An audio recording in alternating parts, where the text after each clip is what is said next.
దర్శకుడు విజయ్ భాస్కర్ ఇటీవల ఒక ఇంటర్వ్యూలో నటుడు తరుణ్ కెరీర్, అతని ప్రస్తుత స్థితిపై తన అభిప్రాయాలను పంచుకున్నారు. తరుణ్ ఒకప్పుడు లవ్ స్టోరీస్తో సంచలనం సృష్టించాడని, అయితే తర్వాత అతని కెరీర్ ఎందుకు మందగించిందనే ప్రశ్నకు సమాధానమిస్తూ కీలక విషయాలను వెల్లడించారు విజయ్ భాస్కర్. యాక్షన్ సినిమాలు చేయొద్దని తాను అప్పట్లోనే తరుణ్కు సలహా ఇచ్చినట్లు విజయ్ భాస్కర్ గుర్తు చేసుకున్నారు. తరుణ్కు ప్రత్యేకమైన ప్రేక్షకులు ఉన్నారని, వారు అతనిని రొమాంటిక్, డ్రామా చిత్రాల్లో చూడడానికే ఇష్టపడతారని ఆయన అభిప్రాయపడ్డారు.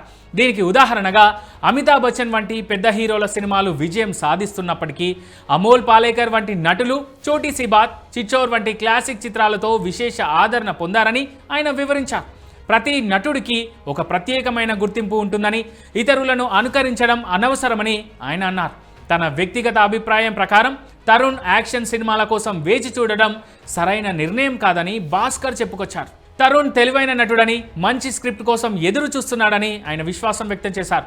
సినీ పరిశ్రమలో కొన్నిసార్లు పరిస్థితులు అనుకూలించవని, కానీ సరైన స్క్రిప్ట్ దొరికితే ఎవరైనా ఎప్పుడైనా తిరిగి రాగలరని అన్నారు. నటి రోజారామణితో మాట్లాడుతున్నప్పుడు ఆమె కూడా మంచి స్క్రిప్ట్ కోసం ఎదురు చూస్తున్నట్టు చెప్పారని విజయ్ భాస్కర్ ప్రస్తావించారు. భవిష్యత్తులో విజయ్ భాస్కర్ తరుణ్ కాంబినేషన్లో సినిమా వచ్చే అవకాశం ఉందా అనే ప్రశ్నకు అదంతా స్క్రిప్ట్ పైనే ఆధారపడి ఉంటుందని ఆయన స్పష్టం చేశారు. ఒక స్క్రిప్ట్ కరెక్ట్గా సెట్ అయితే అది తనంతట తానుగానే దర్శకుడిని, నటుడిని పిలుస్తుందని జిలేబీ వంటి చిత్రాలను ఉదాహరణగా చూపారు. సరైన కథ కుదిరితే ఎప్పుడైనా ఏదైనా జరగవచ్చని ఆయన ఆశాభావం వ్యక్తం చేశారు.